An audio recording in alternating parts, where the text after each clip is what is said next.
দেশকে গ্রাস করার পরিকল্পনার অংশ হচ্ছে হাদির উপরে আক্রমণ। এটা বিচ্ছিন্ন নয়, এটা একটা প্যাকেজ প্রোগ্রাম যে আপনি একটা ফ্যাসিবাদের অস্ত্রধারী ধর্ষকদেরকে গ্রেফতার করতে পারেননি। মনে রাখতে হবে নির্বাচনকে বানচাল করার প্যাকেজ প্রোগ্রামের মধ্য দিয়ে এই দেশকে ভারতীয় আধিপত্যবাদের কররাজ্য বানানোর এই চেষ্টা আমরা কখনো সফল হতে দেব না। শরীফ উসমান হাদী শুধু একটি মানুষ নয়, শুধু ইনকিলাব মঞ্চের মুখপাত্র নয়, তিনি হচ্ছেন ভারতীয় আধিপত্যবাদ বিরোধী জনতার ঐক্যের প্রতীক। আজকে কেন্দ্রীয় শহীদ মিনারে বাংলাদেশ একত্রিত হয়ে বলছে বাংলাদেশের জাতিসত্তা অখণ্ডতা রক্ষার জন্য মৃত্যু ভয়হীন চেতনার অতন্ত্র প্রতীক হচ্ছে উসমান হাদী। আমরা আজকে তার পক্ষে এখানে একত্রিত হয়েছে। একটা কথা বলতে চাই, প্রধান নির্বাচন কমিশনার সাহেবের বক্তব্যে সবাই নিন্দা করেছেন।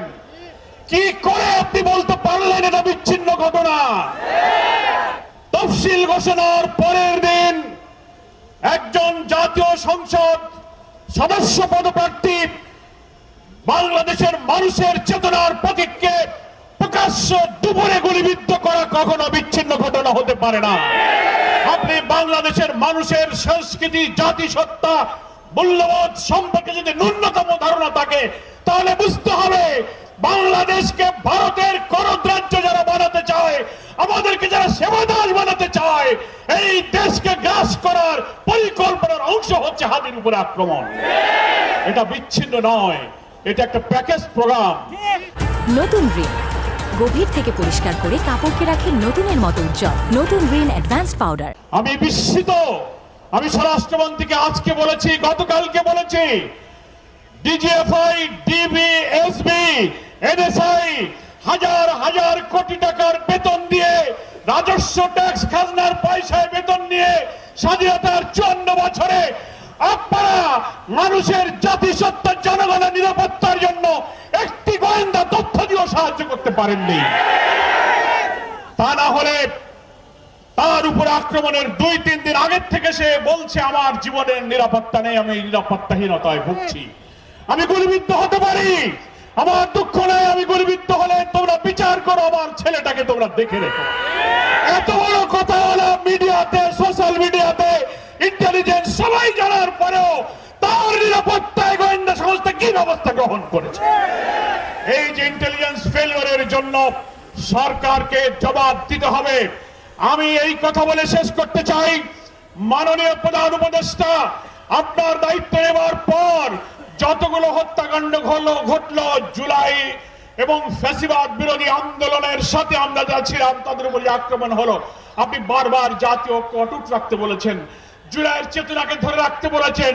সেটা তো আমরা করছি, আমরা ঐক্যবদ্ধ, কিন্তু আপনার সরকার ব্যর্থ হয়েছে এই কারণে যে আপনি একটা ফ্যাসিবাদের অস্ত্রধারী ধর্ষকদেরকে গ্রেফতার করতে পারেননি।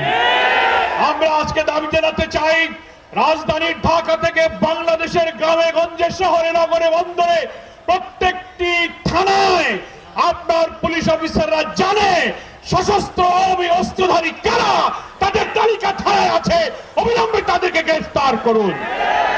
আমরা জুলাই যোদ্ধা আমাদের প্রিয় ভাই উসমান হাদীর আশু আরোগ্য কামনা করি। হায়াতের মালিক আল্লাহর কাছে আমরা মুনাজাত করি, হে আল্লাহ, বাংলাদেশের মানুষের জাতীয় স্বাধীনতা সার্বভৌমত্ব আপনাদের আমাদের মূল্যবোধের জন্য আজকে হাদীর সবচেয়ে অনিবার্য প্রয়োজন। আল্লাহ, তুমি আমাদের ওসমান হাদীর নেক হায়াত দিয়ে তুমি তাদেরকে আমাদের মাঝে ফিরিয়ে দাও। আজকে ইনকিলাব মঞ্চের সঙ্গে বাংলাদেশ এসে দাঁড়িয়েছে। মনে রাখতে হবে নির্বাচনকে বানচাল করার প্যাকেজ প্রোগ্রামের মধ্য দিয়ে এই দেশকে ভারতীয় আধিপত্যবাদের কররাজ্য বানানোর এই চেষ্টা আমরা কখনো সফল হতে দেব না। আজকে মৃত্যুদণ্ডপ্রাপ্ত পলাতক আসামি হাসিনাকে যারা আশ্রয় দিয়েছে, হাতির উপরে গুলি করে ভারতে পালিয়ে যাওয়ার সুযোগ যারা দিয়েছে, তারা বাংলাদেশের নির্বাচনকে সুষ্ঠু করতে দেবে না। তারা হয়তো ভাবতে পারে আওয়ামী লীগকে ইলেকশনে আনো, ইনক্লুসিভ ইলেকশনের নামে, রিফাইন আওয়ামী লীগের ইলেকশনের নামে টকশোতে সুশীলরা, বুদ্ধিজীবীরা কর্পোরেট হাউসে বসে বসে যে ন্যারেটিভ উৎপাদন করে হাতির দিকে টার্গেট এই সন্ত্রাসের বিরুদ্ধে আজকে এই জনসভা প্রতিরোধের যে আওয়াজ তুলেছে গোটা জাতিকে ঐক্য গড়ে তুলতে হবে। নির্বাচন বানচাল করে এই দেশকে ভারতের কলোনি বানাতে আমরা দিতে রাজি নই। আজকে কেউ মনে করতে পারেন যে আওয়ামী লীগ তো বিদায় নিয়েছে, ইলেকশন করতে পারবে না। অন্য কোন দলকে আওয়ামী লীগ বানিয়ে ক্ষমতায় আনা যায় কিনা এই স্বপ্ন আমরা পূরণ করতে দেব না।